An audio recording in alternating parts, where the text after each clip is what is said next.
தேவன் நாமம் மகிமைப்படுவதாக. ஒரு வசன பகுதிக்கு நேராக நாம் நம்முடைய கவனங்களை திருப்பி பரிசுத்த ஆவியானவர் இந்த பகல் காலத்திலும் நம்மோடு பேசத்தக்கதாக, அவருடைய கிருபையின் சத்தியம் நம்முடைய வாழ்வில் மறுரூபத்தை கொடுக்கத்தக்கதாக தேவனுடைய அன்பின் முகத்தை நோக்கி பார்ப்போம். தேவக்கரம் நம்மை தொடர்ந்து வழிநடத்துவதாக.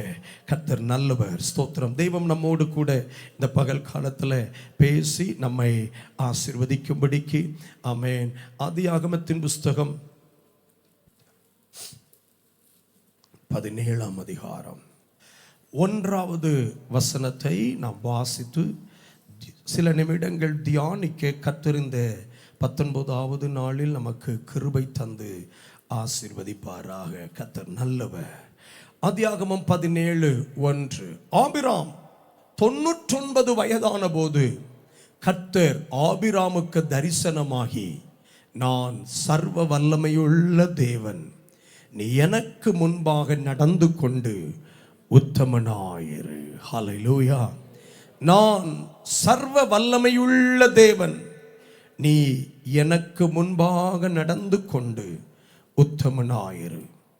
99 வயதான ஒரு மனிதனை பார்த்து ஆண்டவர் சொன்ன வார்த்தை. மனிதனுக்கு நாளாக நாளாக வயதாகும், தேவனுக்கு நாளாக நாளாக வயதாகாது. அவர் நேற்றும் இன்றும் என்றும் மாறாதவராகவே தான் இருக்கிறார். அல்லேலூயா. அதனால தான் ஆண்டவர் மோசேக்கு தரிசனமாகும் போது இப்படி சொன்னார், நான் இருக்கிறவராகவே இருக்கிறேன். ஐ அம் தி அன்சேஞ்சிங் காட். சூழ்நிலைகளுக்காக மாறிவிடுகிற தேவன் அல்ல, நான் இருக்கிறவராகவே இருக்கிறவர் என்கிறதை மோசேக்கு சொல்லி, நான் உனக்கு எப்படி இருக்கிறேனோ அப்படியே நான் எகிப்திலே இருப்பேன், மகிமையானவைகளை செய்வேன் என்று ஆண்டவர் வாக்கு கொடுத்து அனுப்பினார். இன்றைக்கும் இந்த நல்ல பகல் வேளையிலே தேவரீர் எங்களோடு நீர் பேச வேண்டுமே என்று தேவ சமூகத்தில் அமர்ந்து நின்றபோது கர்த்தர் இந்த வார்த்தை எனக்கு நினைப்பூட்டி, ஆமென், ஒரு வார்த்தையை நமக்கு முக்கியப்படுத்தி சொல்லும்படிக்கு கர்த்தர் விரும்புகிறார். ஆபிரகாமுக்கு 99 வயதான போது கர்த்தர் ஆபிரகாமுக்கு தரிசனமானாராம்.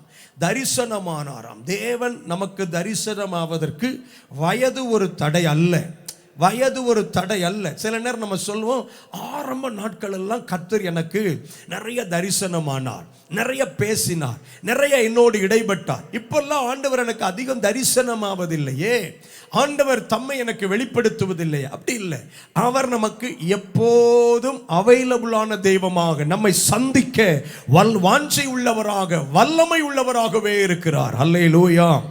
ஆபிரகாமை சந்தித்து ஆண்டவர் சொன்ன மிக முக்கியமான ஒரு வார்த்தை, நான் சர்வ வல்லமையுள்ள தேவன். நான் சர்வ வல்லமையுள்ள தேவன். கை உயர்த்தி ஒரு அல்லேலூயா சொல்வோமா? தெய்வம் இன்றைக்கும் உங்களுக்கும் எனக்கும் சொல்லுகிற வார்த்தை, நான் சர்வ வல்லமையுள்ள தேவன். எத்தனை பேர் என் கூட சேர்ந்து ஆமென் சொல்றீங்க? நாம் ஆராதிக்கிற கர்த்தர் சர்வ வல்லமையுள்ளவராகவே இருக்கிறார்.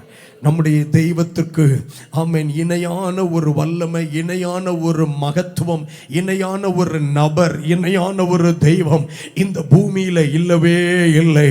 கர்த்தர் சர்வ வல்லமையுள்ளவராகவே இருக்கிறார். இன்றைக்கும் நம்முடைய வாழ்க்கை எந்த விதமான சூழ்நிலைக்குள்ள கடந்து போனாலும் அவர் சர்வ வல்லமை உள்ளவராகவே நமக்கு இருக்கிறார். ஆமென். 3 காரியங்களுக்கு மேலே ஆபிரகாமின் வாழ்க்கையில தேவன் சர்வ வல்லமை உள்ளவராக இருந்தார். 3 காரியங்களுக்கு மேல ஆபிரகாமின் வாழ்க்கையில கர்த்தர் சர்வ வல்லமை உள்ளவராக இருந்தார். 3 காரியங்கள் ஆபிரகாமின் வாழ்க்கையில நடந்தது. இப்படிப்பட்ட ஒரு ஆமென் வல்லமையுள்ள வார்த்தையை தெய்வம் பேச வேண்டிய அவசியமாயிற்று ஆபிரகாமின் வாழ்க்கையில. ஒன்றை புரிந்து கொள்ளுங்கள், தரிசனம் பெற்ற நாம் நம்முடைய வாழ்க்கையில சில நேரங்களில் பலவீனம் அடைந்து போகலாம். ஆனால் தரிசனத்தை தந்தவர் ஒரு நாளும் பலவீனப்பட்டு போகிறதே இல்லை. வாக்குகளை பெற்ற நாம் சோர்ந்து போகலாம், ஆனா வாக்கு பண்ணினவர் சோர்ந்து போவதே இல்லை. ஹல்லேலூயா. அவர் இன்றைக்கும் சர்வ வல்லமையுள்ள தேவனாகவே இருக்கிறார். 3 காரியங்கள். ஆதியாகமம் 15ஆம் அதிகாரத்தை நாம் எடுத்து பார்க்கிற போது, ஆதியாகமம் 15ஆம் அதிகாரம் தேவன் ஆபிரகாமுக்கு தரிசனமாகி சொல்லுகிற வார்த்தையை கவனித்து பாருங்கள். ஆதியாகமம் 15:1 இப்படி வாசிக்கிறோம். இந்த காரியங்கள் நடந்த பின்பு கர்த்தருடைய வார்த்தை ஆபிராமுக்கு தரிசனத்திலே உண்டாகி, அவர், ஆபிராமே, நீ பயப்படாதே, நான் உனக்கு கேடகமும் உனக்கு மகா பெரிய பலனுமாயிருக்கிறேன் என்றார். அதற்கு ஆபிராம், கர்த்தராகிய ஆண்டவரே, அடியனுக்கு என்ன தருவீர்? நான் பிள்ளை இல்லாமல் இருக்கிறேனே. வார்த்தையை பார்த்தீர்களா? தெய்வம் ஆபிரகாமோடு பேசுகிறார். ஸ்தோத்திரம். இப்போ ஆபிரகாமின் வாயிலிருந்து வர்ற வார்த்தை என்ன? ஆபிரகாமின் வாயிலிருந்து வர்ற வார்த்தை என்ன? தன் சூழ்நிலைகளை சொல்றான். நான் பிள்ளை இல்லாமல் இருக்கிறேனே அப்படின்னு சொல்றார். அதுக்கு பின்னாடி பாருங்க, 3வது வசனத்துல, ஸ்தோத்திரம், தேவரீர் எனக்கு புத்திர சந்தானம் அருளவில்லை. அவன் தேவனிடத்தில் பேசுற வார்த்தையெல்லாம் தன்னிடத்தில் இல்லாமையா இருக்கிறதை சொல்றான். அவன்கிட்ட என்னது இல்லையோ அதை சொல்லுகிறான். ஆனா ஆண்டவர் ஆபிரகாமுக்கு சொல்ற மிக முக்கியமான வார்த்தை, உன்னுடைய வாழ்க்கையில் தாமதிக்கிற எல்லா காரியங்கள் மத்தியிலும் நான் சர்வ வல்லமையுள்ளவராகவே இருக்கிறேன். தாமதிக்கிற எல்லா காரியங்கள் மத்தியிலையும் நமக்கு எப்போதுமே ஆண்டவர் இன்னைக்கு சொன்னா நாளைக்குள்ளையாவது அட்லீஸ்ட் நிறைவேற்றணும். ஸ்தோத்திரம்.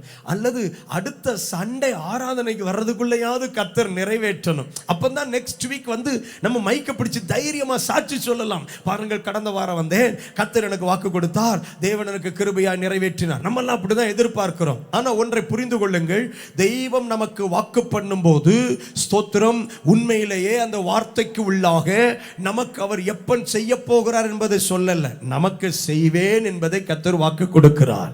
அல்லேலூயா.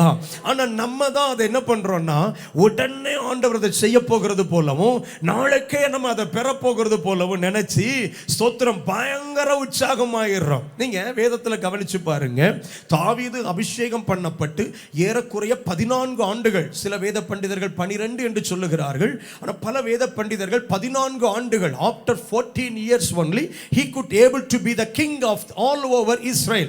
இஸ்ரவேலின் எல்லார் மேலையும் ராஜாவாய் மாறுவதற்கு 14 ஆண்டுகள் எடுத்துக்கொண்டது. ஸ்தோத்திரம், ஸ்தோத்திரம், கர்த்தர் நல்லவர். அல்லேலூயா.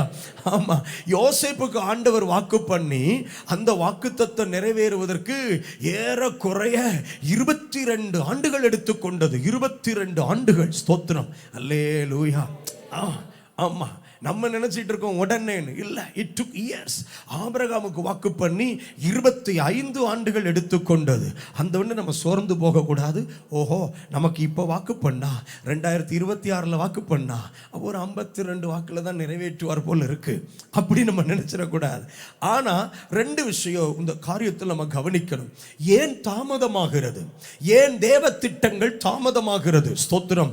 ஏன் தேவ திட்டங்கள் தாமதமாகிறது? 2 காரியத்தை நம்முடைய மனதில் வைக்கணும்.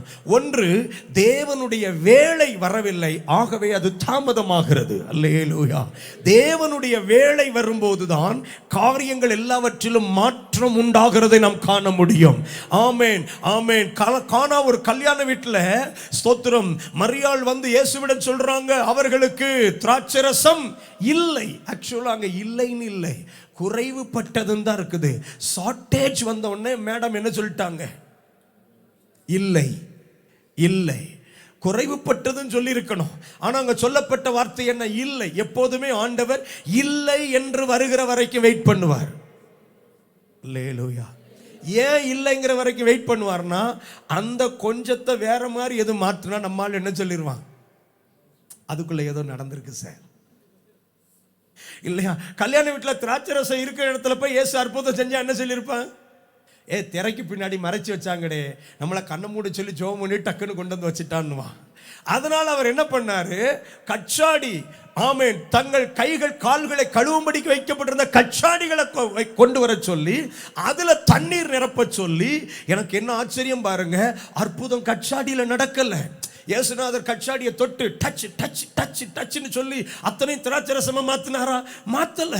அது நிறைய நிரப்பின உடனே வேலைக்காரங்கிட்ட சொல்றார், இப்போது மொண்டு போய் கொடுங்கள்னு. நான் வேலைக்காரனா இருந்தா பொத்துடின்னு இயேசுநாதர் காலில் விழுந்து, ஐயா, எனக்கு தோத்திரம், ஒரு இரக்கம் பாராட்டணும், நீர் இதை ரசமா மாத்தாம நான் கொண்டு போறது இல்லைன்னு சொல்லியிருப்பேன். அந்த வேலைக்காரங்க பார்த்தீங்கன்னா அவர் சொன்ன உடனே எடுக்கத்தான் செய்யறான். அவன் அந்த கச்சாடியில மொண்டு எடுக்கும்போது தண்ணீர், ஆனா பரிமாறும் இடத்துக்கு கொண்டு கொடுக்கும்போது திராட்சரசம். சொல்லுங்க. அற்புதம் கச்சாடியில் நடக்கல, அற்புதம் மொண்டு கொண்டு போகிற வழியிலேயே நடக்கிறது. நீங்களும் நானும் ஒரு காரியத்தை மனதில் என்னைக்கும் பதித்து கொள்ள வேண்டும். தேவனுடைய வேலை வரும்போது தண்ணீர் எல்லாம் திராட்சரசமா மாறும். அல்லேலூயா. ஆமா, கர்த்தருடைய நாமம் மகிமைப்படுவதாக. அவருடைய வேலை வரணும், அவருடைய வேலை வரணும், அவருடைய வேலை. எப்ப ஆண்டவர்கிட்ட சொல்லணும், உங்க வேலை வரைக்கும் நான் காத்திருக்கணும் ஆண்டவரே. இல்லை, நல்ல அழகான பாடல் பாஸ்டர் டேவிட் சாம் உங்களுக்கு கொடுத்திருந்த ஒரு நல்ல பாடல். உம் வேலைக்காக காத்திருக்க பொறுமையை எனக்கு தந்தருளும். நல்ல பாடல். ஆமா, வேதத்தின் அடிப்படையில், சத்தியத்தின் அடிப்படையில் பாடப்படுகிற பாடல்கள். ஸ்தோத்திரம். கர்த்தர் நல்லவர். ஆமென் சொல்லுங்களேன். நமக்கு நல்ல பொறுமை வேணும். தேவனுடைய வேலை வரைக்கும் நம்ம காத்திருக்கணும். நாம் ஒரு நாளும் தேவனை அவசரப்படுத்த முடியாது. நாம் தேவனை அவசரப்படுத்தி இன்னைக்கே செய்யும், இப்பமே செய்யும் சொல்ல முடியாது. அவர் மனசுக்குள்ளே சிரிச்சுக்கிடுவார். என் டைம் தெரியாம என் பிள்ளை கடந்து என்ன செய்யுது, போராடுது. நம்ம உபவாசித்தால் கூட தேவனுடைய வேலை வரைக்கும் காத்திருப்பதற்கு நமக்கு கிருபை வேணும்னு கேட்கணும். அல்லேலூயா. ஆண்டவரே, உங்க டயத்துக்கு நீங்க செய்து முடிக்க உம்மால் முடியும். ஆமென். தேவனுடைய வேலை, தேவனுடைய வேலை. அதனால தான் தாமதமாகிறது. தெய்வம் இந்த நல்ல 19வது நாள் பகல் வேளையில் ஏன் காரியங்கள் என் வாழ்க்கையில தாமதமாகிறங்க கேள்வியோடு இருப்பீங்கன்னா, கர்த்தர் சொல்றார், என் வேலை இன்னும் வரல. கையை உயர்த்துற. அல்லேலூயா.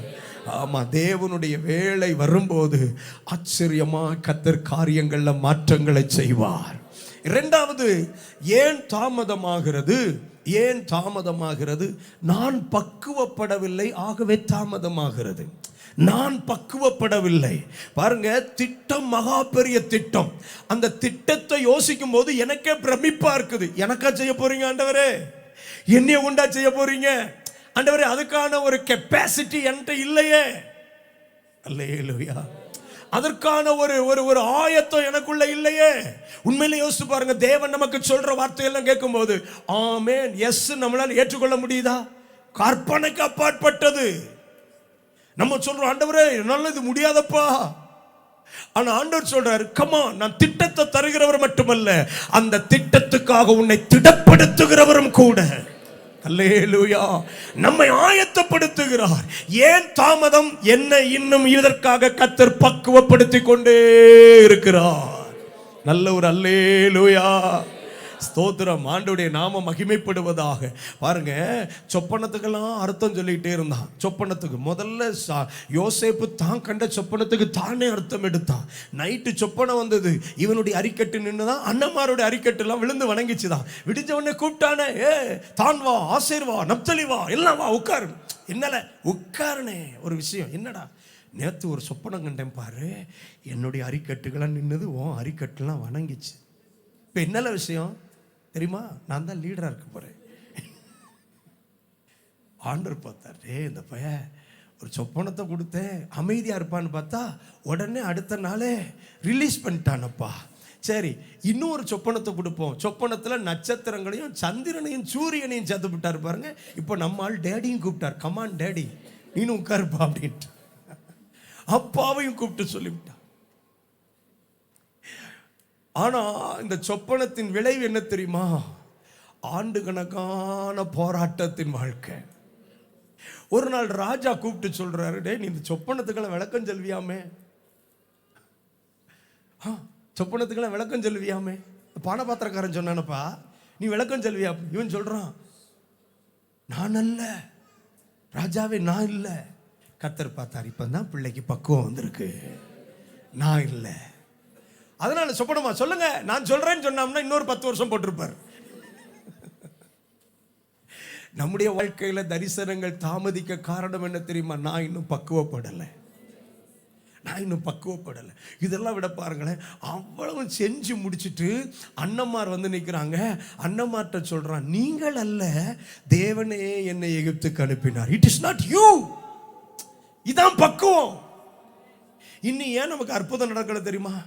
அவனுக்கு முன்னாடி நீங்க என்னை உயர்த்தி வைக்கணும் ஆண்டவரே. இது இன்னும் பக்குவப்படலை. அவன் கண்ணுக்கு முன்னாடி அப்பா நான் அந்த சீட்டில் உட்காரணும், இவனுக்கு இருக்க சீட்டையும் கீழே இறக்குன்னுவார்.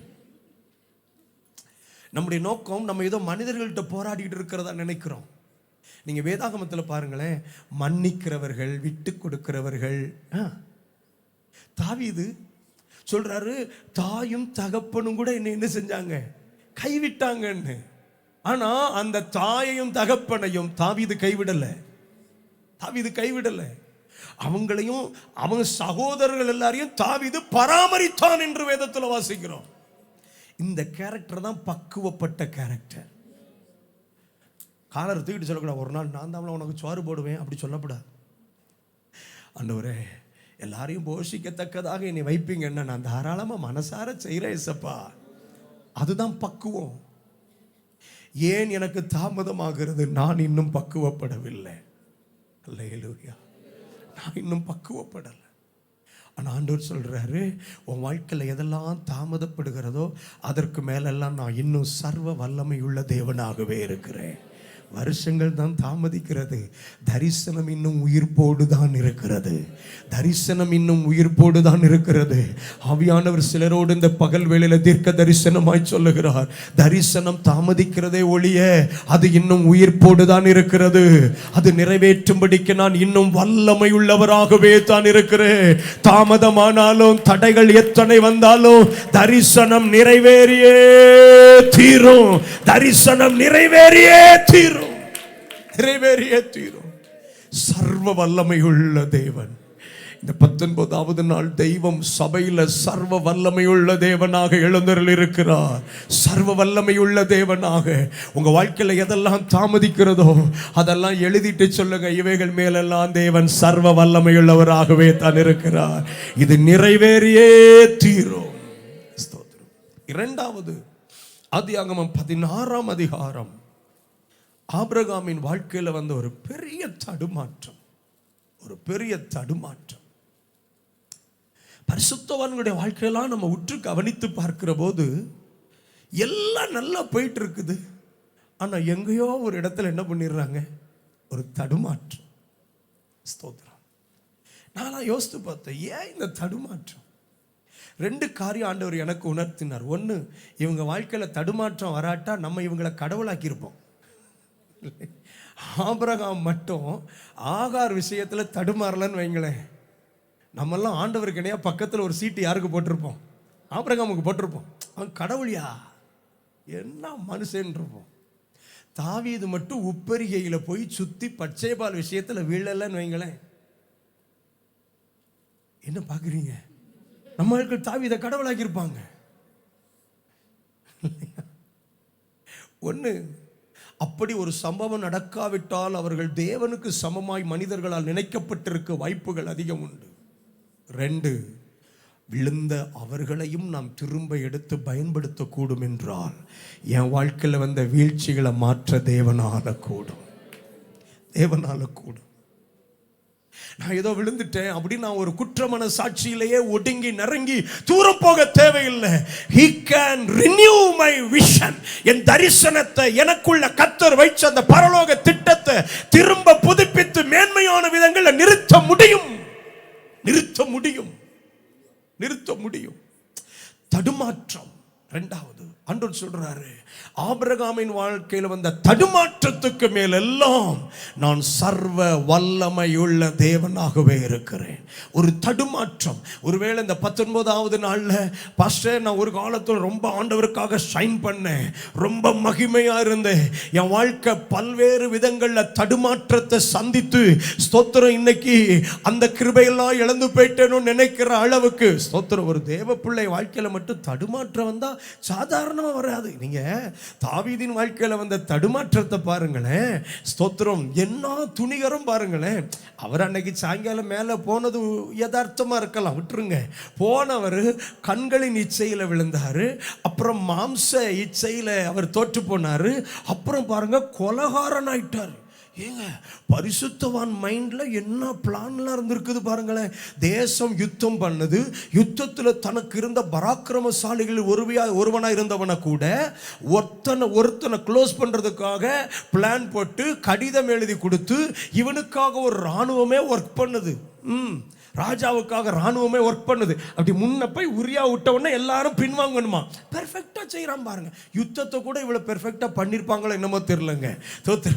உரியாவை க்ளோஸ் பண்ற வேலையை அப்படி பக்கா பிளான்ல செய்தி வருது. ராஜா கிட்ட சொல்லி அனுப்பும் போது யோவாப் சொல்லி அனுப்புகிறார், யுத்தத்தில் இப்படி ஆயிட்டுது, இது ஆயிட்டு. ராஜா உடனே டென்ஷன் ஆவாரு. இப்படி அலங்கத்துக்கு பக்கத்தில் போன வில் வீரர்கள் எய்வார்கள் என்று தெரியாதான்னு டென்ஷன் ஆவாரு. டென்ஷன் ஆகும்போது ராஜா கிட்ட சொல்லு, உரியா செத்து போயிட்டான்னு சொல்லு. பாடி ஒன்றும் பேசாது. ஆனால் அவன் போனவன் சொல்லிட்டான், வேற இல்லை, பாயிண்ட போட்டான். உரியாவும் மண்டையை போட்டான்னு உடனே யுத்தம் ஒருவேளை ஒருவனையும் இன்னொருவன் வச்சிக்கும், இது கண்டுக்கிட வேண்டாம் அப்படின்னு சொன்னா மேலே பரலோகத்திற்கோடா என்ன அழகா டைலாக் எழுதுறாரு பாரு.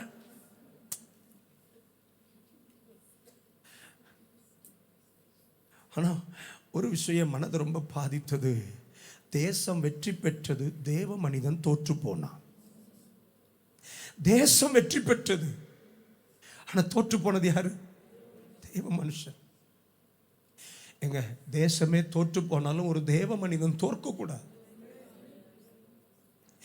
எனக்கு முக்கியம் நான் என்னுடைய தரிசனம், என்னை குறித்து தேவன் வைத்திருக்கிற திட்டத்தில் போகிறது.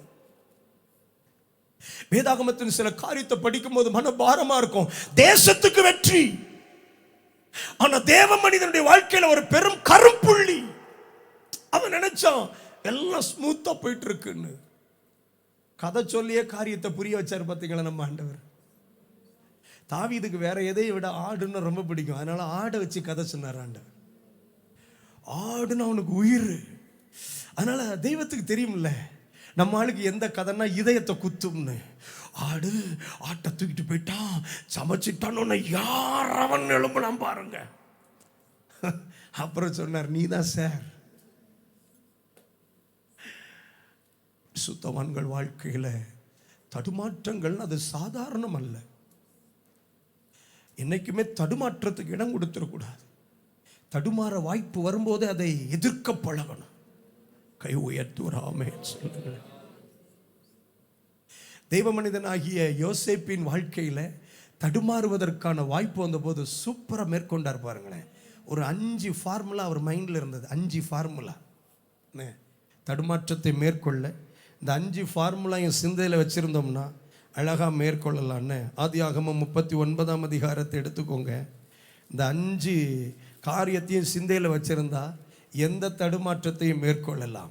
ஆதியாகமம் 39ஆம் அதிகாரம் அதனுடைய 8வது 9வது இந்த 2 வசனங்களில் அவருடைய வாழ்க்கையில் வந்த தடுமாற்றத்தில் எப்படி அவர் ஜெயித்தார் அப்படிங்கிறத நம்ம கவனித்து பார்க்கலாம்.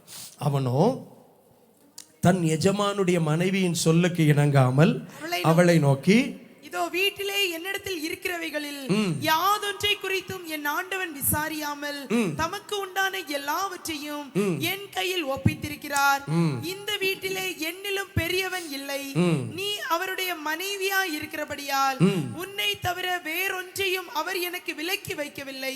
இப்படி இருக்க நான் இத்தனை பெரிய பொல்லாங்குக்கு உடன்பட்டு தேவனுக்கு விரோதமாய் பாவம் செய்வது எப்படி என்றார். இந்த 2 வசனத்துல 5 காரியம் இருக்குது. 1, உரிமையாளரை உணர்ந்தவன் தடுமாறுவதில்லை. உரிமையாளரை உணர்ந்தவன், இந்த வார்த்தை ரொம்ப முக்கியம்.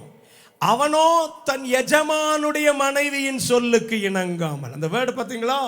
தன் எஜமானுடைய மனைவி. ஒவ்வொரு மனுஷனுக்கும் 2 உரிமையாளர் இருக்கிறாங்க. ஒவ்வொரு மனுஷனுக்கும் 2 உரிமையாளர். எல்லாருக்கும் முதல் உரிமையாளர் கர்த்தர், படைத்தவர் கர்த்தர். He is a master of everyone. எல்லாருக்கும் அவர் தான் எஜமானன். எஜமான் ஒருத்தர் இருக்கிறார்னு தெரிஞ்சா அடுத்தவங்களை பார்க்கணும்னு என்ன செய்யாது, தோணாது. பார்க்கும்போது எஜமான் ஒருத்தர் இருக்கார், சோழியை முடிச்சு விடுவார். ஸ்தோத்திரம் இல்லை? நம்ம ஊரில் இருக்கிற சிசிடிவி கேமரா விட அவர் ரொம்ப பவர்ஃபுல்லானவர். சமீபத்தில் ஒரு பிரதர் எனக்கு ஒரு சிசிடிவியில் இதில் நடந்த ஒரு சின்ன இதை அனுப்பியிருந்தார் வீடியோவை. ஒரு பஸ் ஸ்டாண்டில் ஒருத்தன் முன்ன நிற்கிறவன் ஒருத்தனுடைய பர்ஸை அடிச்சிட்டான், எடுத்துட்டான். அவன் அவன் பஸ்ஸை பார்த்துட்டே இருக்கான். இவன் பின்னாடி பர்ஸை எடுத்தா பர்ஸில் நிறைய ரூபா இருக்குது. ரூபாயை எடுத்து பைக்குள்ளே வச்சுட்டு அவன்கிட்ட பர்ஸை கீழே கிடக்கிற மாதிரி கீழே போட்டுட்டு அவனை பார்த்தா அங்கே சிசிடிவி கேமரா இருக்குது. ஐயோ இருக்குன்னு பார்த்துட்டு கீழே கிடந்த பர்ஸ் எடுத்து இவன் பைக்குள்ளே வச்சான் பாருங்க. அந்த ரூபாயை வச்சு கூடவே இவன் துட்டையும் உள்ளே வச்சு மன்னிப்பு கேட்குறான். சிசிடிவி மன்னிச்சுக்க, நான் என் துட்டையும் வைக்கேன்னு சொல்லிட்டு அவன் பர்சுக்குள்ளே வச்சுட்டு கும்பிடுதான். சிசிடிவி எல்லாத்தையும் காப்பி பண்ணுது. இவன் கும்பிட்ட உடனே இவன் எடுத்ததெல்லாம் அழிக்கல. அது சிசிடிவி அவன் பர்ஸை களவாண்டதை காட்டுது, பணத்தை எடுத்ததை காட்டுது, மன்னிப்பு கேட்டதை காட்டுது, இவன் ரூபாயை திருப்பி சேர்த்து எல்லாத்தையும் காட்டுது. அப்போ யோசிக்கும் போது ஆண்டவர் சொன்னாரு, உலகத்தில் உள்ள சிசிடிவி ஆக்ஷன்ஸை மட்டும் தாண்டா எடுக்கும், ஏன் சிசிடிவி தாட்ஸை கூட எடுக்கும். ஐயோ, நம்ம எஜமானுக்கு பயங்கர பவர். சிந்தை முதற்கொண்டு கேப்சர் பண்றவர் எஜமான் இருக்கிறாருங்கிற உணர்வு. எல்லாருக்கும் எஜமான் கர்த்தர். ஒன்று, திருமணமானவர்களுக்கு ஒரு எஜமான் உண்டு, வாழ்க்கை துணை. கணவனுக்கு மனைவி, மனைவிக்கு தோத்திரம். எஜமான் இருக்கிறார்னு உணர்ந்தா தடுமாற மாட்டோம். திருமணமாகாதவர்களுக்கு பெற்றோர் தான் ரெண்டாவது எஜமானர். முதல்ல கர்த்தர், ரெண்டாவது பெற்றோர். சும்மா நான் போனேன், இந்த பிள்ளைய பார்த்தேன், கண்டேன், கொண்டேன்னு வரக்கூடாது. தோத்திரம். கர்த்தர் கொன்றேன் அப்படின்ட்டுருவார். ஆமாம், அவர் சொல்வார், நான் எஜமான் இருக்கேன் மகனை, நீ ஏன்கிட்ட வரல. பெற்றோர்னு ஒரு எஜமான வச்சிருக்கேன், நீ பெற்றோரை யோசிக்கல. அது என்ன நீனே முடிவெடுப்ப. எஜமான்களை உணர்ந்த யாரும் தடுமாறுவதில்லை. ஒரு அல்லேலூயா.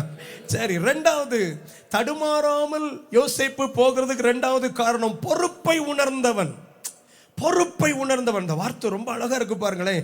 8வது வசனத்தின் பின்பகுதி, தமக்கு உண்டான எல்லாவற்றையும் என் கையில் ஒப்புவித்திருக்கிறார். என் எஜமான் யார் தெரியுமா?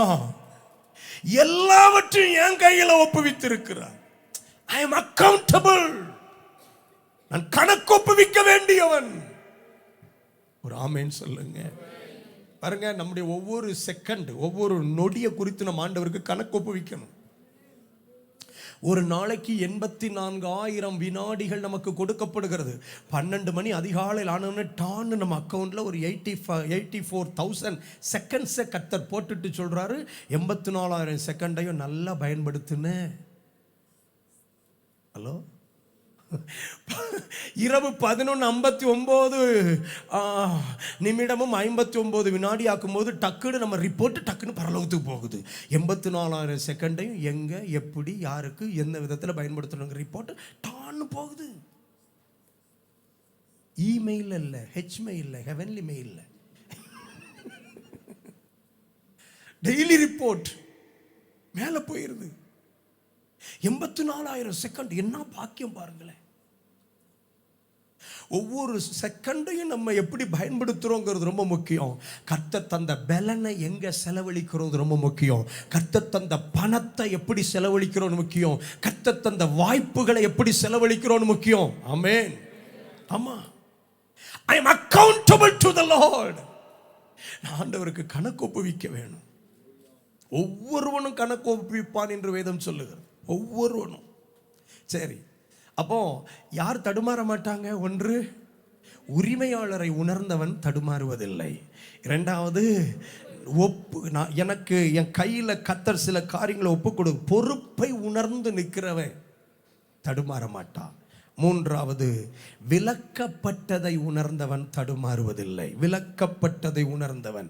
அங்க பாருங்க 9வது வசனம், இந்த வீட்டில் என்னிலும் பெரியவன் இல்லை, நீ அவருடைய மனைவியாய் இருக்கிறபடியால் உன்னை தவிர வேறொன்றையும் அவர் எனக்கு விலக்கி வைக்கவில்லை. அப்படின்னு என்ன அர்த்தம்? நீ எனக்கு விலக்கி வைக்கப்பட்டவள். ஒரு அல்லேலூயா. பார்க்கும் போதே தெரியணும், இது தெய்வத்தால் நமக்கு விலக்கி வைக்கப்பட்டது. விலக்கி வைக்கப்பட்டதை உணர்ந்தவன் தடுமாறுவதில்லை. அல்லேலூயா. நான்காவது, தேவ சமூகத்தை உணர்ந்தவன் தடுமாறுவதில்லை. தேவனுக்கு விரோதமாய் பாவம் செய்வது எப்படிங்கிறான் பார்த்தீங்களா? தேவனுக்கு விரோதமாய். அப்போ God is here. இந்த அறையில் தேவன் இருக்கிறார். ஸ்தோத்திரம். ஆமா, பாவிகளுக்கு அந்த இடத்தில் தேவன் இருப்பது தெரிவதில்லை. பரிசுத்தவான்களுக்கு தேவ பிரசன்னத்தை உணராமல் இருக்க முடியாது. போத்திபாரின் மனைவிக்கு 2 பேர் தான் கண்ணுக்கு தெரியுது. யோசேப்புக்கு தான் 3வது ஒருத்தர் அங்கே இருக்கிறது கண்ணுக்கு தெரியுது. பைத்தியக்காரி, உனக்கு தெரியாது, இங்கே இன்னொருத்தர் இருக்கிறாரு. நான் இங்கே என்ன தப்பு செஞ்சாலும் அவர் கண்ணுக்கு முன்னாடி செய்கிறதாக்கும். மறைவுன்னு இந்த பூமியில் எதுவுமே கிடையாது. ஆகையினால நோ சான்ஸ் டு சின். பாவம் செய்வதற்கு வாய்ப்புகள் இல்லை. 5வது, பாவம் பரவசம் அல்ல, பாதிப்பு என்பதை உணர்ந்தவன். பாவம் பரவசம் அல்ல, அது பாதிப்பு. ஏன்னா அவன் மேலே சொல்றான், இத்தனை பெரிய பொல்லாங்குக்கு உடன்பட்டு. பார்த்தீங்களா? அவளுக்கு பாவம் ஒரு வாய்ப்பா தெரியுது, பரவசமா தெரியுது. ஆனா இவனுக்கு பாவம் பொல்லாங்கா தெரியுது. அல்லேலூயா. தடுமாற்றத்தை தவிக்கணும். அந்த 5ஐயும் மைண்டில் வச்சிருக்கணும் எப்போ. 1, உரிமையாளரை உணர்ந்தவன் தடுமாறுவதில்லை. 2, பொறுப்பை உணர்ந்தவன் தடுமாறுவதில்லை. 3, விலக்கப்பட்டதை உணர்ந்தவன் தடுமாறுவதில்லை. 4, தேவ பிரசன்னத்தை உணர்ந்தவன் தடுமாறுவதில்லை. 5, பாவம் பரவசம் அல்ல, பாதிப்பு என்கிறதை உணர்ந்தவன் தடுமாறுவதே இல்லை. கை உயர்த்தி ஒரு அல்லேலூயா, ஸ்தோத்திரம். தடுமாற்றத்திற்கு தப்பி போக கர்த்தர் நமக்கு கிருபை தருவாராக. இந்த 19வது நாள் எதிலாகிலும் தடுமாறி இருப்போமே என்று சொன்னால் திரும்ப தேவ சமூகத்துக்கு வருவதற்கு கர்த்தர் நமக்கு கிருபை தரட்டுமே. நல்ல கையை உயர்த்தி ஒரு அல்லேலூயா, நல்ல கையை உயர்த்தி அல்லேலூயா. தடுமாற்றத்துக்கு ஒரு நாள் இடம் கொடுக்க வேண்டாம். எந்த நிலையிலும் தடுமாறு நிலையில சத்துரு நமக்கு முன்பாக வலைகளை விரிப்பானே. ஆனால் கர்த்தர் நம்மை குறித்து வைத்திருக்கிற தரிசனத்தை கொஞ்சம் யோசித்து பார்ப்போம். அவைகளில் இருந்து எழும்பி வர கர்த்தர் கிருபை தருவாராக. அல்லேலூயா. என்னுடைய தடுமாற்றத்தின் மத்தியிலையும் கர்த்தர் எனக்கு சர்வ வல்லவராக இருக்கிறார். விழுந்து போன எத்தனை பரிசுத்தவான்களையும் திரும்ப கர்த்தர் தூக்கி எடுத்திருக்கிறார். திரும்ப கர்த்தர் தூக்கி எடுத்திருக்கிறார். ஸ்தோத்திரம். நம்முடைய வாழ்க்கையின் தடுமாற்றத்தை நிரந்தரமாக்க வேண்டாம். தடுமாற்றம் நம்மை அடுத்தடுத்த ஆழங்களுக்குள் கொண்டு போக விட வேண்டாம். திரும்பி வரும்போது நம்மை மீண்டும் உயிர்ப்பிக்க கர்த்தரால முடியும். அல்லேலூயா. 51ஆம் சங்கீதத்தில் தடுமாறின தாவீது 3 ஜெபங்கள் செய்கிறார். தடுமாறின தாவீது 3 ஜெபங்கள் செய்கிறார். வசனம் 1 to 7 வரைக்கும் அவர் சுத்திகரியும் தேவனே என்கிற ஜெபத்தை செய்கிறார். Cleanse me, O Lord. You know who is David? தாவீது யார் தெரியுமா? தேவன் சொல்றார், இருதயத்துக்கு ஏற்றவன், இருதயத்துக்கு ஏற்றவன், எனக்கு சித்தமானவற்றை எல்லாம் செய்கிறவன் என்று சொன்னார். அந்த தாவீதே விழுந்து போன போது ரொம்ப கூலா, தெரியாம தப்பு பண்ணிட்டேன், இந்த ஒரு தடவை மன்னிச்சுக்கிடுங்க, அப்படி கேட்கல. அப்படி கேட்கல. 51ஆம் சங்கீதத்தில் ஆண்டவரே என்னை சுத்திகரியும், என்னை சுத்திகரியும், சுத்த இருதயத்தை எனக்கு தார், நிலைவரமான ஆவியை என்னில் புதுப்பியும், திரும்ப திரும்ப என்னை சுத்திகரியும், என்னை சுத்திகரியும். பாருங்க, நம்ம வாழ்க்கையில் தப்பு தவறுன்னு தெரிஞ்சிட்டுனா மன்னிப்பு கேட்டு திரும்ப புதுப்பிக்கப்படுவதற்கு ஒரு நாளும் வெட்கப்படவே கூடாது. ஒரு நாள் வெட்கப்படவே கூடாது. இந்த 19வது நாளில் ஒருவேளை எங்கேயாவது விழுந்து போன ஒரு மனநிலையில் இருந்தால் திரும்ப உயிர்ப்பிக்கப்பட கர்த்தர் கிருபை தருவாராக. வசனம் 8 to 12 வரைக்கும் புதுப்பியும் ஆண்டவரேன்னு ஜெபம் பண்றார். Renew me, O Lord. என்னை புதுப்பிங்க, ரட்சண்யத்தின் சந்தோஷத்தை திரும்ப எனக்கு தாங்க, எனக்குள்ள நிலைவரமான ஆவி வேணும் ஆண்டவரே. நான் இழந்த கிருபைகள்லாம் திரும்ப பெறணும், சுத்த இருதயம் என்னில் வேணும். இந்த ஜெபத்தை பார்த்தீங்களா? இழந்தவைகள் எல்லாம் எனக்கு திரும்ப வேணும். Renew me, O Lord. என்னை புதுப்பியும் ஆண்டவரே, சுத்திகரியும் ஆண்டவரேன்னு ஜெபம் பண்ணவர் இப்போ புதுப்பியும் ஆண்டவரேன்னு ஜெபம் பண்றாரு. 13வது வசனத்திலிருந்து கடைசி வசனம் வரைக்கும் யூஸ் மீ ஓ லார்ட் ஜெபம் பண்றார். பயன்படுத்தும் ஆண்டவரே, பயன்படுத்தும் ஆண்டவரே. நான் உபதேசிக்கணும், என் நிமித்தம் சிலர் மனம் திரும்பணும், நம்முடைய ராஜ்யத்துக்குள்ள வரணும். என்ன வாஞ்சை பார்த்தீங்களா? தாவீதுக்கு ஆசை, பிரசங்கம் பண்ணணும், பாதகருக்கு வழிகளை உபதேசிக்கணும், பாவிகள் மனம் திரும்பணும். ஆமே, நன்றாய் கவனிங்க. தடுமாறின ஒருவன் செய்கிற எந்த ஊழியத்திலும் எஃபெக்ட் இருக்காது, ரிசல்ட் இருக்காது. நல்லா கவனிக்கணும். ஆமா, தடுமாறின ஒருவன் எத்தனை பிரசங்கம் பண்ணாலும் விளைவு ஒன்றும் இருக்காது. அதனால தான் தாவீது சொல்ற 13ஆம் வசனத்துல, ஆண்டவரே, நான் திரும்ப புதுப்பிக்கப்பட்டால், நான் சுத்திகரிக்கப்பட்டால், நான் பாதகருக்கு வழியை உபதேசிப்பேன், பாவிகள் உம்மிடத்தில் மனம் திரும்புவார்கள். கவனியுங்கள், கவனியுங்கள். எப்பெல்லாம் நம்ம வாழ்க்கையில ரிசல்ட் இல்லாம போகுதோ, பலன் இல்லாம போகுதோ, கொஞ்சம் உட்கார்ந்து நம்முடைய வாழ்க்கையை சீர்தூக்கி பார்க்க வேண்டியது அவசியம். சீர்தூக்கி பார்க்க வேண்டியது அவசியம். ஸ்தோத்திரம். தடுமாற்றம் நம்முடைய வாழ்க்கையில ஒரு நாளும் நம்மை அழித்து போட நம் இடம் கொடாதபடி கர்த்தருடைய சமூகத்தில் நிற்கும் போது தெய்வம் சொல்லுவார், நான் சர்வ வல்லமையுள்ள தேவன். தடுமாறின அந்த ஆபிரகாமுக்கு ஆண்டவர் சொன்னார், நான் சர்வ வல்லமையுள்ள தேவன். மூன்றாவது இந்த ஆதியாகமம் 17ஆம் அதிகாரத்தில், ஸ்தோத்திரம், ஆமே, தாக்கத்துக்கு உள்ளான குடும்பமாய் மாறிவிட்டது. ஆபிரகாமின் குடும்பம் தாக்கத்துக்கு உள்ளானதாய் மாறிவிட்டது. 3 காரியம் தாக்கப்பட்டது. ஆபிரகாமின் வாழ்க்கையில 3 காரியங்கள் தாக்கப்பட்டது. 1, சுபாவம் தாக்கப்பட்டது, கேரக்டர். சுபாவம் தாக்கப்பட்டது. 16ஆம் அதிகாரம் 6வது வசனத்தை பாருங்க. 16:6. அதற்கு ஆபிராம் சாராயை நோக்கி, இதோ உன் அடிமை பெண் உன் கைக்குள் இருக்கிறாள், உன் பார்வைக்கு நலமானபடி அவளுக்கு செய் என்றான். அப்பொழுது சாராய் அவளை கடினமாய் நடத்தினபடியா. சாராயுடைய கேரக்டர் கடினமே அல்ல, ரொம்ப அற்புதமான பெண்மணி, ரொம்ப அற்புதமான பெண்மணி. ஸ்தோத்திரம். அந்த ஸ்தோத்திரம். ஆபிரகாமின் குடும்பத்தில் உள்ள எல்லாருக்கும் பிள்ளை இருந்தது, இவங்க குடும்பத்தில் மட்டும் பிள்ளை இல்லை. ஆனால் அந்த குடும்பத்துக்குள்ள எவ்வளவு அழகா சமாளிச்சு வாழ்ந்திருப்பாங்க பாருங்க. இந்த கணவரோடு இந்த குடும்பத்தோடு இவ்வளவு நேர்த்தியா தான் வாழ்க்கையை கொண்டு போன பெண்மணி. ஒரு நாள் அவருடைய கேரக்டர் கொடூரமானது அல்ல, ரொம்ப அற்புதமான கேரக்டர். 18ஆம் அதிகாரத்துக்கு வரும்போது வீட்டுக்கு வரக்கூடிய ஊழியர்களுக்கெல்லாம் ஆமென் அவ்வளவு உணவு ஆயத்தப்படுத்தக்கூடிய அளவுக்கு நல்ல ஆக்டிவா செயல்படுகிற ஒரு பெண்மணி. உண்மையிலே கேரக்டர் சரியில்லைன்னா வீட்டுக்கு யாராவது வந்தா தோத்துறோம், ஒரு டம்ளர் தண்ணி கூட கொடுக்க மாட்டாங்க. வந்தாங்களா, விசாரிச்சாங்களா, வெளியே கடையில் கூட்டு போய் 2 டீ வாங்கி கொடுத்து அனுப்பி விட்டுறோம் அப்படின்றோம். மேடம் அப்படி இல்லை பாருங்களேன், உட்காந்து என்ன ஒர்க் வேலை பார்க்குறாங்க. 3 படி மெல்லிய மாவை எடுத்து அப்பங்களாக சுட்டு, அவ்வளவு நல்ல கேரக்டர். ஆனா இந்த 17ஆம் அதிகாரம் 16ஆம் அதிகாரத்தில் நிற்கும் போது கடினமாய் நடத்தினார். கேரக்டர் மாறுது. ஸ்தோத்திரம். கேரக்டர். சகோதரிமார், கேரக்டர் நல்லா இருக்கிற வரைக்கும் பரலோகம் மாதிரி இருக்கும் தெரியுமா? கேரக்டர் மாறின அன்னைக்கு ஒன்றும் இல்லை, பிரதருக்கு தட்டில் சோறு போட்டு வச்சுட்டு சாப்பிடுங்க, உங்கள்கிட்ட ஒரு விஷயம் கேட்கணும் என்ன அப்படின்னு மட்டும் சிஸ்டர் சொல்லிட்டு பிரதர் சாப்பிட முடியும்னு நினைக்கிங்க. அத்தாடி என்னவா இருக்கும். சொத்தை கொண்டு முதல்ல தட்டிட்டு பிளேட்டை கழுவிட்டு என்னன்னு முதல்ல கேட்கணுமே. இன்னைக்கு வீடு நரகமாக போக தெரியுதுலையப்பா இல்லையா? முகத்தை மட்டும் மேடம் தூக்கிட்டு இருந்தா நம்ம 1000 பாயிண்ட் யோசிப்போம். இதா இருக்குமோ, அதா இருக்குமோ, அப்படியா இருக்குமோ, இப்படியா இருக்குமோ. ஆனா சிரிச்ச முகமா வரவேற்றாங்கன்னா அப்பாடா இன்னைக்கு வீடு பரலோகம் தான். ஆனா ஒண்ணு புரிஞ்சுக்கணும், சுபாவ மாற்றம் ஏதோ ஒரு எச்சரிக்கை மணி என்கிறதை நம்ம புரியணும்.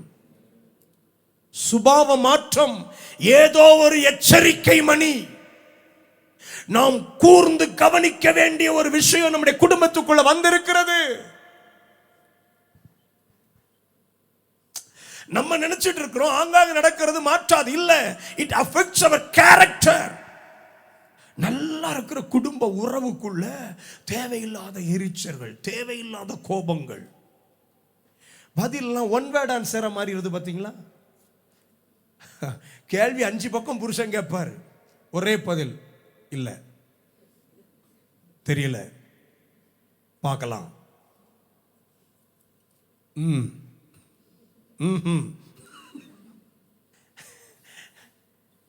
இல்லைன்னா ஒரு வரி கேள்விக்கு ஒரு 15 பக்கம் ஆன்சர் வரும். ஆட்டோக்காரனுக்கு ஃபோன் பண்ணேன் பாருங்க, அந்த பையன் 5வது காலில் தான் ஃபோன் எடுத்தான். எடுத்தவனும் அண்ணா நிக்கன்னு சொன்னா, நான் வாசலில் போய் நிற்க, கீழே வந்த பிறகு தான் தெரிஞ்சது செருப்பை மாற்றி போட்டு வந்துட்டு மேலே போய் அங்கேருந்து தொடங்கும் சார், செருப்பில் தொடங்கி தலையில் வைக்க கிளிப்பு வரைக்கும் வந்து பேசி முடித்தா 15 பக்கம். ஏன்னா அவங்க கேரக்டர் வைஸாக உற்சாகமாக இருக்காங்கன்னு அர்த்தம். தாக்கம் வந்துடுது பார்த்தீங்களா, சுபாவம். காலையில் தேவ சமூகத்தில் ஜெபிக்கும் போது ஆண்டவர் எனக்கு உணர்த்தினார், இந்த 19வது நாள் குடும்பங்களுக்கு இருக்கிற சுபாவ பிளவுகளை கர்த்தர் மாற்ற விரும்புகிறார். அல்லேலூயா. சுபாவ பிளவுகள், அதுல வந்திருக்கிற காயங்கள். ஒன்று சுபாவம் பாதிக்கப்பட்டது. 2வது 16ஆம் அதிகாரம் 5வது வசனத்தை பாருங்க. அப்பொழுது சாராய் ஆபிராமை நோக்கி, எனக்கு நேரிட்ட அநியாயம் உமது மேல் சுமரும். ஒரே போடு மேடம் போட்டு சோழியை முடிச்சாச்சு. நல்லா போயிட்டு இருந்த குடும்பம் சார். இது வரைக்கும் இப்படி ஒரு வார்த்தை கணவன் மனைவி இடையே வந்ததே இல்லை. ஒரு தாக்கம் வருதுன்னா அது குடும்ப உறவை பாதிக்கிறது. சுபாவத்தை மட்டும் பாதிக்கிறது இல்லை, அது குடும்ப உறவையே பாதிச்சிருது. ஸ்தோத்திரம். குடும்ப உறவையே பாதிச்சிருது. இந்த பைக்கில் போகிறத வச்சே கண்டுபிடிச்சிடலாம். கல்யாணம் ஆன புதுசில் ஃபெவிக்விக்கு விளம்பரம் மாதிரி போவாங்க, பார்த்துருக்கீங்களா? பிரிக்கவே முடியாது. ஃபெவிக்விக்கு விளம்பரம் எடுக்கலாம், அப்படி ஒட்டி உரசி கழுத்தை பிடிச்செல்லாம் நெரிச்சு ஆத்தாடி பயங்கரமாக இருக்கும். அப்புறம் பார்த்தீங்கன்னா 2 பேருக்கு இடையில ஏதோ பாலங்கட்ட போகிற மாதிரி பெரிய கேப் இருக்கும். பிரதர் ஃபர்ஸ்ட் ஃப்ளோரில் இருந்தால் சிஸ்டர் 3rd ஃப்ளோரில் உட்காந்துருப்பாங்க. பிரேக்லாம் போட்டாருன்னா பார்த்து போடணும்.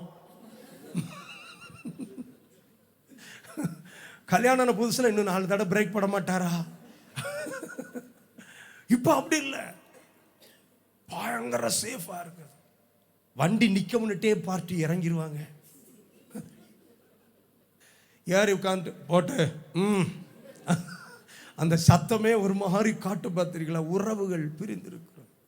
உலகத்துக்கு பார்க்க அவங்க கணவன் மனைவி, வீட்டுக்குள்ள வந்தாச்சுன்னா காந்தத்தின் ஒரே துருவங்கள் ஒன்றை விளக்குமாமே.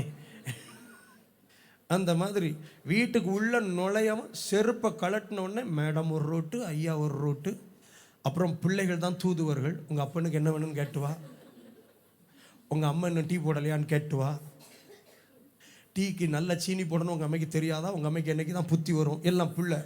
இது இவ்வளோ நடுவில் ஓடிட்டு சொல்லுவோம், அம்மாடி நம்ம கல்யாணமே கடுத்து கட்டக்கூடாதுடா, கல்யாணம் கட்டின நம்மளுக்கும் இதுதான் வாழ்க்கை, இதே நிலைமை வந்துருமோ, அதுக்கு பயமாக இருக்குது.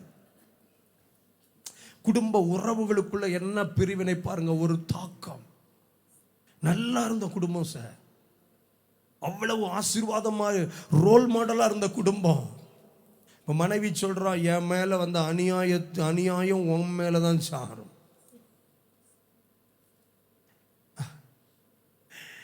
வாழ்க்கையில் எந்த நிலையிலும் தாக்கம் வரும்போதும் நம்ம உணரணும், கர்த்தர் இன்றைக்கும் சர்வ வல்லவராக இருக்கிறார். உங்கள் குடும்பத்துக்குள்ள 1000 தாக்கம், இன்னைக்கு பிரிவினைகள் நிறைஞ்சு நிற்கலாம், ஆனால் கர்த்தர் இன்றைக்கும் சர்வ வல்லமையுள்ள தேவனாகவே இருக்கிறார். 3வது வந்த பெரிய தாக்கம், தேவனோடு உள்ள உறவு தாக்கப்பட்டது. தேவனோடு உள்ள உறவு. 16ஆம் அதிகாரம் கடைசி வசனத்தை பாருங்க. ஆகார் ஆபிராமுக்கு இஸ்மவேலை பெற்ற போது ஆபிராம் 86 வயதா இருந்தான். 86 வயது. 17ஆம் அதிகாரம் 1ஆம் வசனத்தை பாருங்க. ஆபிராம் 99 வயதான போது கர்த்தர் ஆபிராமுக்கு தரிசனமாகி 86வது வயது வரைக்கும் எழுதப்பட்ட காரியங்களில் இருந்து அடுத்து 99ஆம் வயதாகும் வரைக்கும் இடைப்பட்ட அந்த 13 ஆண்டுகள் the year of silent, அமைதியின் ஆண்டுகள் ஆயிற்று. God became silent. இந்த உலகத்திலேயே வேற யார் நம்மகிட்ட அமைதியானாலும் வாழ்ந்துடலாம், கடந்து வந்துடலாம். கர்த்தர் அமைதியாயிட்டார்னா நம்ம லைஃப் நரகத்தை விட மோசமானது. ஏன் தெரியுமா? அந்த 13 வருஷத்திலையும் ஆபிரகாமுடைய வாழ்க்கை இருண்ட காலம்னு நான் சொல்றேன். நம்மள மாதிரி அவருக்கு கூகுள் மேப் கிடையாது, அடுத்து எங்க போறதுன்னு பார்க்கிறதுக்கு கூகுள் மேப் கிடையாது, கேட்க முடியாது. ஆமா, அடுத்து நான் இந்த ரூட்டுக்கு போனமே எனக்கு வெளியே காட்டலாம் கேட்க முடியாது. நோவே. கர்த்தர் தான் மேப், கர்த்தர் தான் வழிகாட்டி, கர்த்தர் தான் அவருக்கு எல்லாவற்றுக்கும் எல்லாமா. அவரே அமைதி ஆயிட்டார்னா வாழ்க்கையில சில காலங்கள் வரைக்கும் கர்த்தர் பேசுவார், நடத்துவார். அவர் என்னைக்குமே நம்மகிட்ட போராடிட்டு இருக்க மாட்டார்.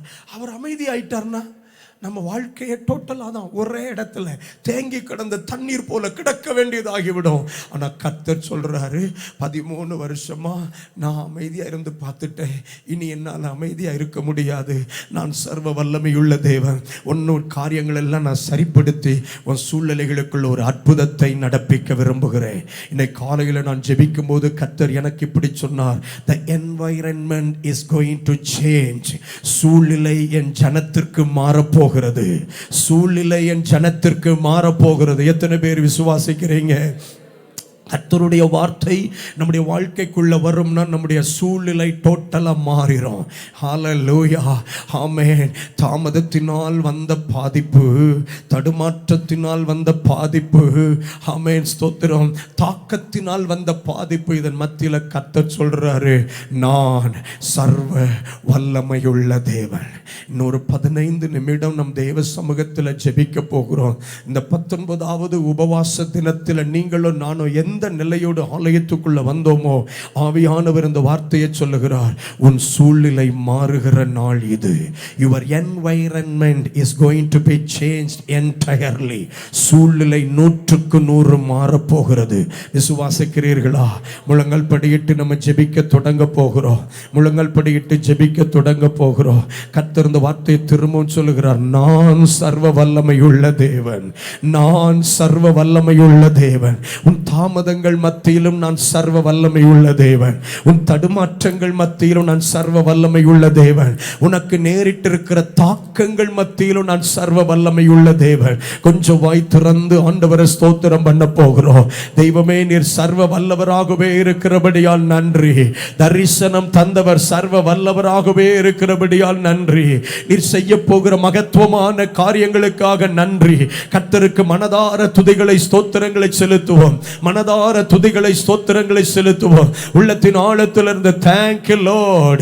நீர் எங்களுடைய எல்லா சூழ்நிலைகள் மத்தியிலும் சர்வ வல்லவராகவே இருக்கிறீர், சர்வ வல்லவராகவே இருக்கிறீர். ஹalleluya, ஹalleluya. தெய்வம் இந்த நாள் ஒவ்வொருவர் மேலே இந்த வார்த்தையை பிரகடனப்படுத்தி சொல்ல விரும்புகிறார், நான் சர்வ வல்லமையுள்ள தேவன். ஆதியாகமம் 17ஆம் அதிகாரத்திலே சூழ்நிலையை டோட்டலா கர்த்தர் மாற்றுகிறது போல இன்னைக்கு சொல்லுகிறார், I'm changing your entire situations. உன் சூழ்நிலைகளை மாற்றுகிறேன். வார்த்தை வரும்போது மாற்றங்கள் வரும், வார்த்தை வரும்போது மாற்றங்கள் வரும். இயேசுவின் நாமத்தில் வார்த்தை வரும்போது மாற்றங்கள் வரும். ஹalleluya. லூக்கா 5ஆவது அதிகாரத்திலே ராம் முழுவதும் பிரயாசப்பட்டு ஒன்றும் அகப்படவில்லை என்று நின்ற பேதுருவோடு, ஆமென், பேதுருவின் படகுல ஏறி அமர்ந்திருந்து பிரசங்கம் போதகம் பண்ணிவிட்டு ஆழத்தில் தள்ளி கொண்டு போய் என்று சொல்லிவிட்டு ஆண்டவர் சொன்னார், இப்பொழுது உங்கள் வலைகளை போடுங்கள், இப்பொழுது உங்கள் வலைகளை போடுங்கள். அப்படின்னா என்ன அர்த்தம் தெரியுமா? நான் உன்னோடு நேரம் செலவழிச்ச அந்த கொஞ்ச நேரத்தில் அந்த கடலின் சூழ்நிலை மாறிவிட்டது, அந்த கடலின் சூழ்நிலை மாறிவிட்டது. நேற்று இரவு போல கடல் இல்லை, நேற்று இரவு போல கடல் இல்லை. கர்த்தருடைய ஆவியானவர் இந்த 19வது நாள் சொல்லுகிறார், உன்னுடைய சூழ்நிலை மாறுகிற நேரம், உன் உன் சூழ்நிலை மாறுகிற நேரம், உன்னை வெறுமையாய் விட்ட கடல், உன் வலையை வெறுமையாய் விட்ட கடல், உன் பிரயாசம் வீணாய் போயிற்று என்று உன்னை திருப்பி அனுப்பின கடல், அடுத்த முறை பார்க்கலாம், அடுத்த வாய்ப்பு கிடைக்கும் போது பார்க்கலாம் என்று சொன்ன கடல், இப்போது அது அப்படி இல்லை. சூழ்நிலையை நான் மாற்றி இருக்கிறேன், சூழ்நிலையை நான் மாற்றி இருக்கிறேன். நல்ல வாய் திறந்து கர்த்தரை மகிமைப்படுத்துங்க. ஆவியானவர் இப்படி தீர்க்க தரிசனமாய் சொல்லுகிறார், உன் சூழ்நிலை மாற்றப்படுகிற நாள் இது. இந்த 19வது நாள் வெறுமையான கடல், உன்னை வெறுமையாய் அனுப்பின அந்த சூழ்நிலை மாறுகிறது. இப்போ நீ ஆழத்துல தள்ளி கொண்டு போய் வலையை போடும்போது வலை கிழியத்தக்கதான மீன்கள், வலை கிழியத்தக்கதான மீன்கள். தெய்வமே, இது எப்படி சாத்தியமாகும்? இது எப்படி சாத்தியமாகும்? ஆண்டவர் சொல்லுகிறார், நான் சர்வ வல்லமையுள்ள தேவன், நான் சர்வ வல்லமையுள்ள தேவன். இரவுல தான் நீ மீன் பிடிக்க முடியும் இல்ல, நான் இருந்தா பகல்லையும் மீன் பிடிக்க முடியும். ஒரு படகு நிறைய மட்டும்தான் அல்ல, ஒரு வலையில 2 படகு நிறையத்தக்க மீன்களை நான் கொடுக்க முடியும். இந்த பகல் இயேசுவின் நாமத்தினாலே ஹாராமா ஷெக்கேமா ரிபாகா ரதோலோகோ ரிமந்தலேபோ நிமமா ரபல கதல வர யதன கதல ரபா ரிமலே பக்கோரபோ நிமக்கரப ஹதல ரபா. ஆவியானவர் சிலருக்கு தீர்க்க தரிசனமாய் சொல்லுகிறார், நான் சர்வ வல்லமை உள்ள தேவன், நான் சர்வ வல்லமை உள்ள தேவன், நான் சர்வ வல்லமை உள்ள தேவன். உன் தாமதத்தை வைத்து நான் பலவீனப்பட்டேன் என்று எண்ணாதே, உன் தடுமாற்றத்தை வைத்து இனி நடக்காது என்று எண்ணாதே, உன் வாழ்க்கையில் வந்த தாக்கத்தை வைத்து இனி வாய்ப்புகள் இல்லை என்று நினைக்காதே.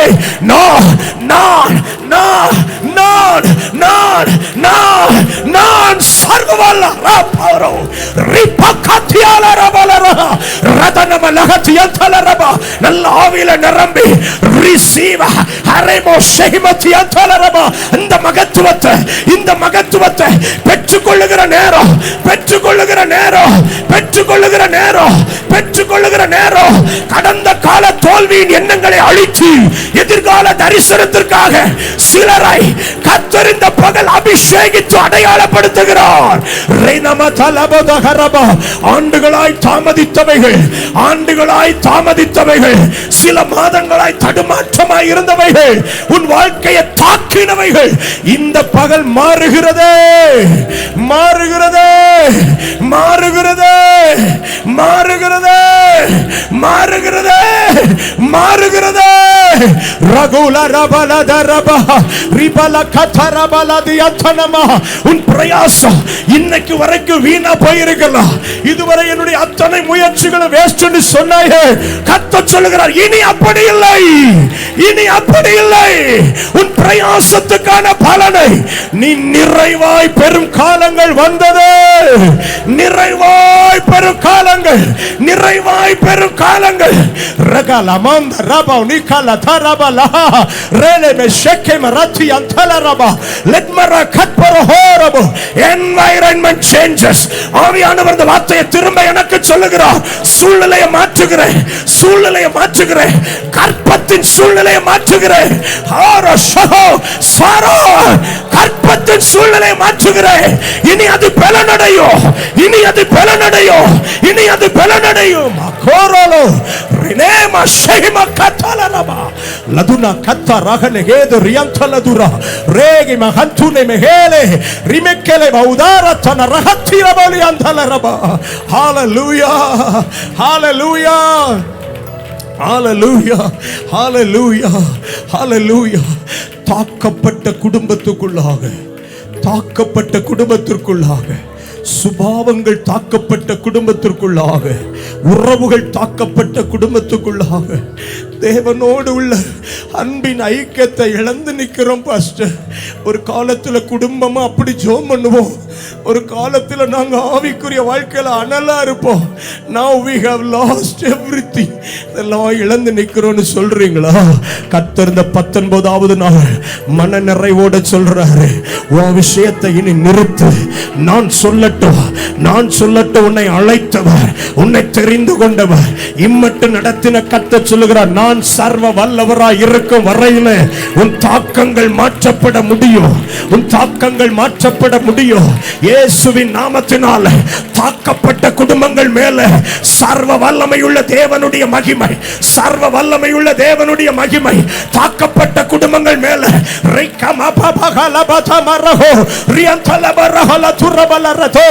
உணர்வுகள் தாக்கப்பட்டதோ, காயங்களால் நிற்கிறீர்களோ, இப்ப ஜெபிங்க.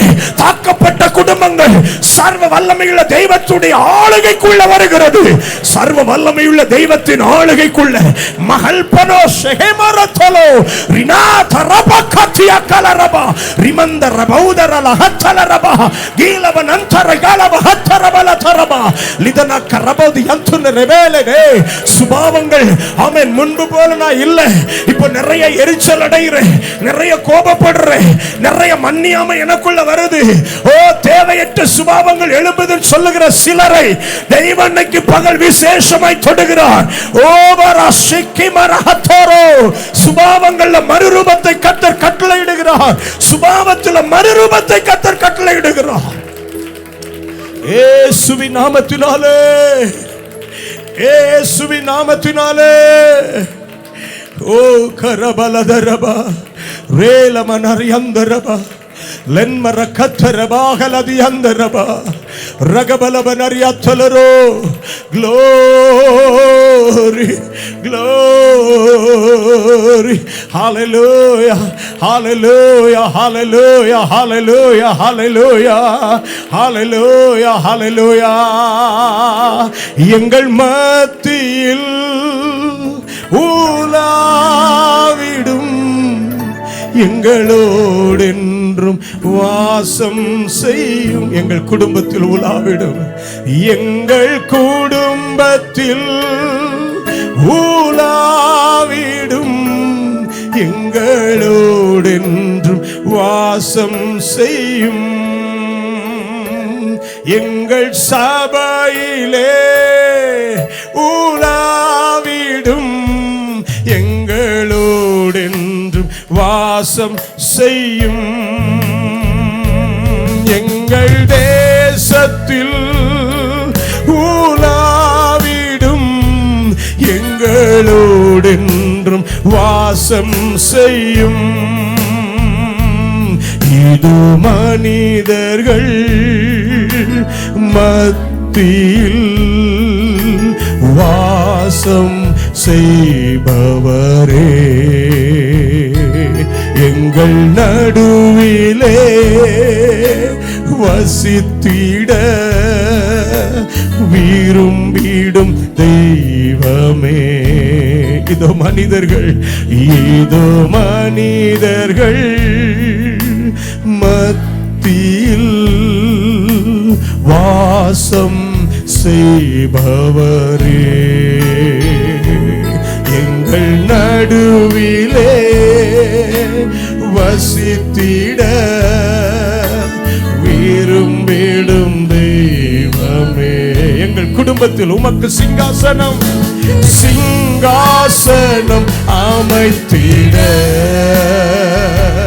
உம்மை துதிக்கிறோம் இயேசுவே. பரிசுத்த அலங்காரத்துடனே உம்மை தொழுகிறோம் இயேசுவே. உமக்கு சிங்காசனம், சிங்காசனம் அமைத்திட ஹல்லேலூயா உம்மை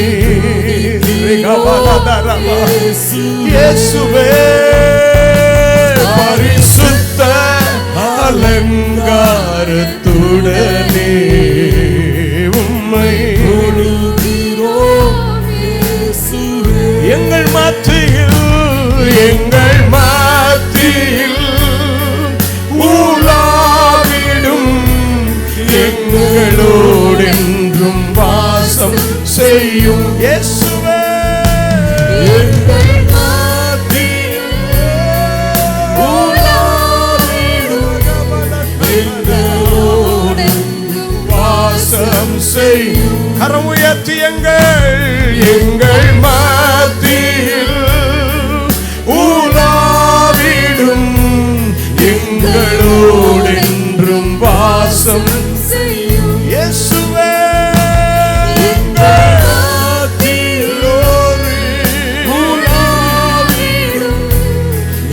எங்களோடு என்றும் வாசம் செய்யும். வலது கரத்தை உயர்த்த அப்படியே வாழ்க்கையில தாமதமாகிற காரியங்களுக்காக ஜெபம் பண்ணிடலாமா? எதெல்லாம் தாமதமாகிறதோ அவைகள் மத்தியில சொல்லுவாப்பா, ஸ்தோத்திரம், உம்முடைய வேலைக்காக காத்திருக்கிற ஆண்டவரே, என்னை போதுமான அளவு பக்குவப்படுத்திருங்க ஆண்டவரே. சொல்லுவோம். ஏன் தாமதம் கேள்வி கேட்க வேண்டாம் ஆண்டவரே. enable me to wait until your time comes. உம்முடைய வேலை வருகிற வரைக்கும் காத்திருக்க கிருபையை தாங்க, விசுவாசித்திருக்க கிருபையை தாங்க, ஸ்தோத்திரத்தோடு அமர்ந்திருக்கிற கிருபையை தாங்க, செய்வீர் என்கிற நம்பிக்கையில உறுதியாயிருக்கிற கிருபையை தாங்க. ஹல்லேலூயா. போதுமான அளவு பக்குவப்பட கிருபை தாங்க ஆண்டவரே. என்னை பக்குவப்படுத்தி அருளுங்க ஆண்டவரே. என்னை பக்குவப்படுத்தி அருளுங்க ஆண்டவரே.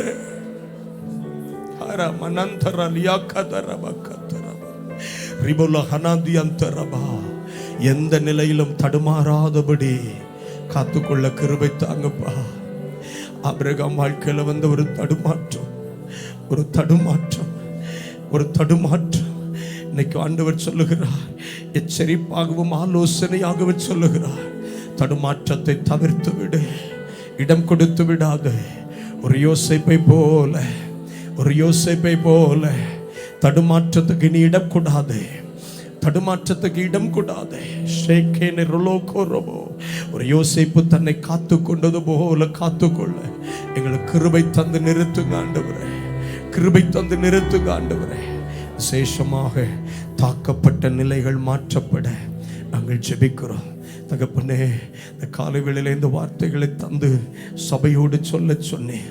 தாக்கப்பட்ட குடும்ப உறவு, தாக்கப்பட்ட சுபாவங்கள், தாக்கப்பட்ட தேவனோடு உள்ள உறவு திரும்ப புதுப்பிக்கப்படுவதாக கர்த்தர் எங்கள் குடும்பத்தில் இடைப்பட்டார்.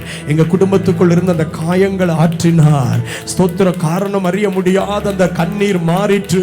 கணவன் மனைவி பிள்ளைகள் பெற்றோரிடையே அன்பின் உறவை கர்த்தர் திரும்பி தந்தார் என்கிற அடையாளத்தை இந்த 19வது நாள் பிள்ளைகள் வாழ்க்கையில பரிபூரணமாய் கர்த்தர் கொடுப்பீராக.